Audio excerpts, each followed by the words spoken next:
In this week's episode, we talk about how to get repeat business, how to get testimonials for your clients, and I ask you for a favor.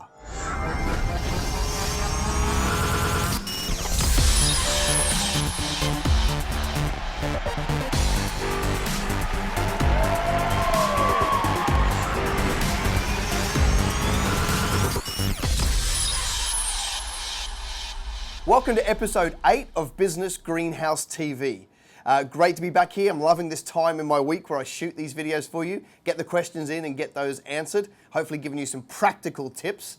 Now, I said up front that I was going to ask you for a favor, so here it is.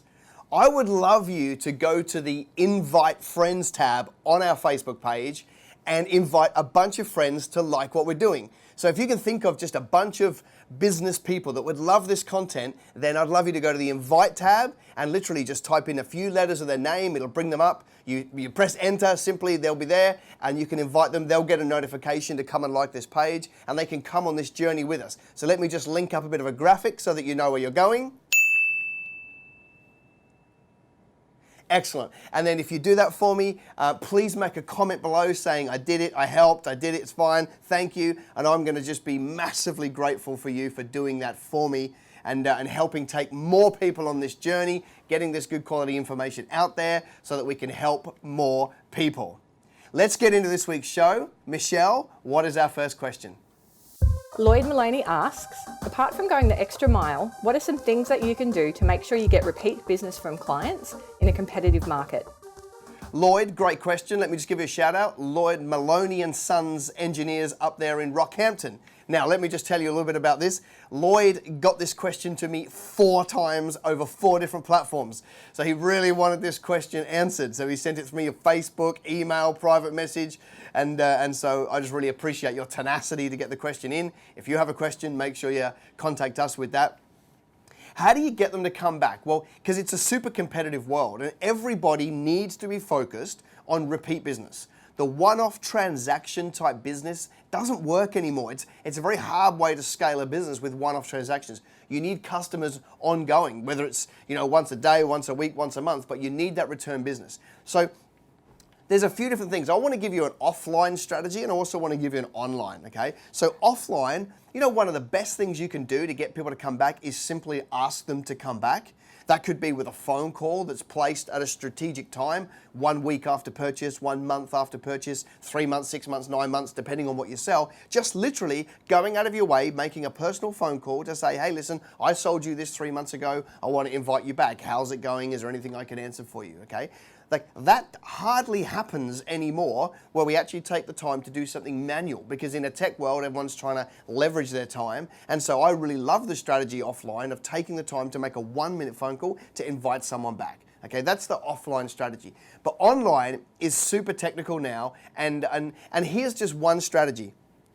You kind of want to, with your Facebook profile now, and I don't want to get too technical, but with your Facebook and your website, you can now track the people that are on your Facebook and go to your website and vice versa with a tracking pixel. Okay, so literally you can see everybody who was somewhat interested in you. Then you can go back to Facebook and build that list. So everybody that goes to your website, you can get a list in Facebook of those people and market a different message to them than you would do marketing, come and shop with us the first time. You can start pushing marketing that's about repeat business. Come back, more offers, get you back in, royalty, loyalty.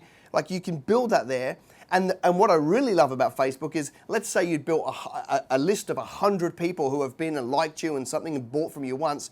You can then do a lookalike audience where Facebook will find you 100 more of people with the same behaviors on Facebook and you can market to those. So Facebook will find you twice as many people as are doing those transactions. So what I love is that you can send different marketing messages to different audiences now. So as far as repeat goes, get those guys that are interacting with you once and market differently to those people, specifically for repeat. Come back, offers for second purchase, offers for joining loyalty clubs, royalty clubs, those sort of things. And you can get super specific about getting those people to shop with you the second, third, fourth, fifth time, which is where you make all your profit in business. It's that return, long-term play where you make all your profit in business. So now with things like Facebook, you can target them specifically and track what they're doing, where they're going, and market offers to them specifically for where they're at in your cycle. And that, I think, is absolutely fantastic. Thank you, Facebook. You know, Jesus said, greater things you will do. That's because one day he knew Facebook was coming.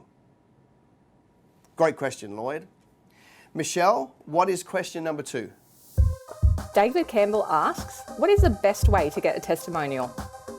David Campbell, State Your Business down there, Canberra. Great guy, really love what he's doing. Go and check him out. He's got a new book out, so you should be going to check that out. How do you get testimonials?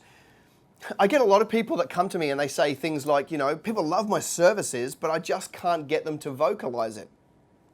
I think the best way that you can get testimonials is you've got to make it really, really easy for people, okay? Everyone's busy, everyone's got 1,000 things to do. You may be important to them, but you'll always be number 710 on the to-do list because they're busy building their own business. And it's not that they don't want to do it, it's the fact that they just never get around to doing it, okay? So here's what I'd be doing. I would actually pre-frame testimonials right at the start of the relationship. So I tell them right up front, hey, listen, at this point in the future, I'm hoping to get you these results. And when we get there, Bob, is it okay if I get a testimonial from you? And Bob says, yes, that would be fine. So you've already set the expectation right up front that at some point in the future, you're going to be asking for a testimonial, okay? So then when that time comes and you achieve that result, simple. Hey, listen, you know, can I get that testimonial that I spoke about right back in the beginning? And the answer will always be yes. Here's a different way to do it. Instead of sending them an email saying, you know, can you please send me back a testimonial? Or instead of doing a survey and sending them the link, which hardly anybody will ever do, call them and say, hey, listen, you remember Bob, I asked you, could you just give me one right now and I'll write it down for you?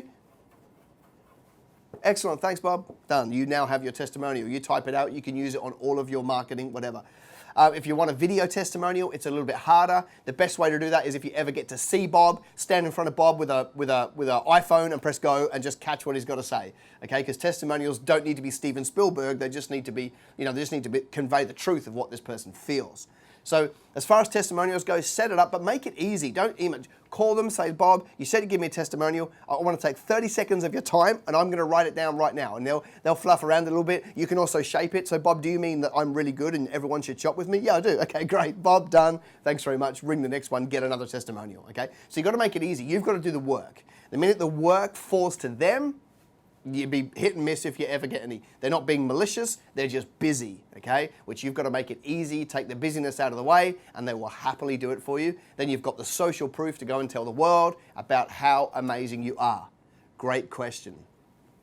So today's tea brought to you by Twining's Chamomile Tea, having a bit more of a relaxing day today. Let's go to Word of the Week.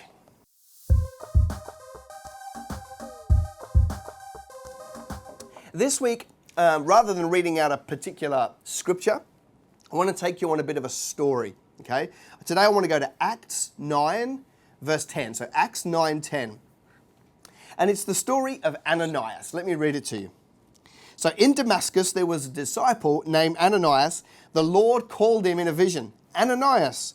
Yes, Lord, he answered. The Lord told him, go to the house of Judas on Straight Street and ask for a man from Tarsus named Saul. For he is praying. In a vision, he has seen a man named Ananias come and place his hands on him and restore his sight. So you remember the story. Paul, on the road to Damascus, has a situation with Jesus. God puts him in spiritual timeout by making him blind, makes him go and sit in a corner for 3 days until Ananias gets the dream to go and lay hands on him to restore his sight. And so Ananias says, Lord, I've heard many reports about this man and all the harm he has done to your holy people in Jerusalem.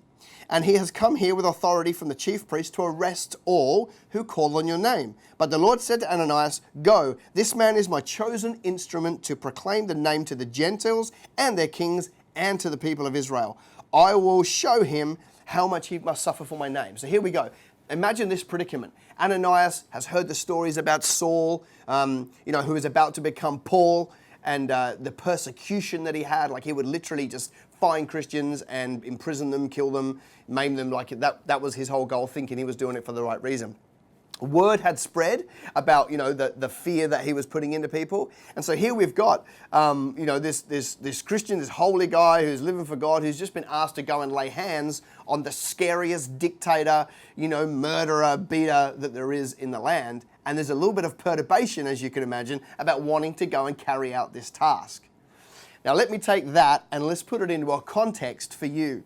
Have you ever had that moment where you know you need to do a task and you just don't want to do it for some reason, that it's big, it's scary, it's going to hurt, whatever it is, but you're putting it off? You're like questioning the way through. I reckon everybody on a small scale has had that Ananias moment where you know you need to be doing a task, making cold calls, going to visit people, sacking a staff member. You know that there's some things that you must do, but you're putting it off because of a perceived fear of what it's going to mean.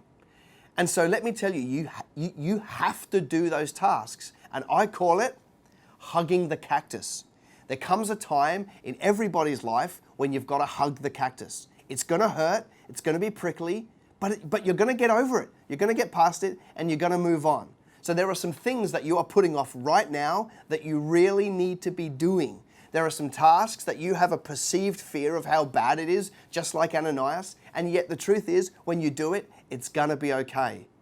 So what are those 1, 2, or maybe 3 things that you've been putting off that today you just need to hug the cactus? Hopefully that was practical for you. Remember, my favor, would you please go to the invite friends to like this page, get in there, invite as many business people as you can. For me, that would mean so much to me if you did that. And if you do that, please go to the comments box below and write into Facebook that you help me out, and I'll come back and give you some love, and let's take a bigger group of people on this journey. This was a solid episode, episode 8 of Business Greenhouse TV. I'll see you next week. Bye for now.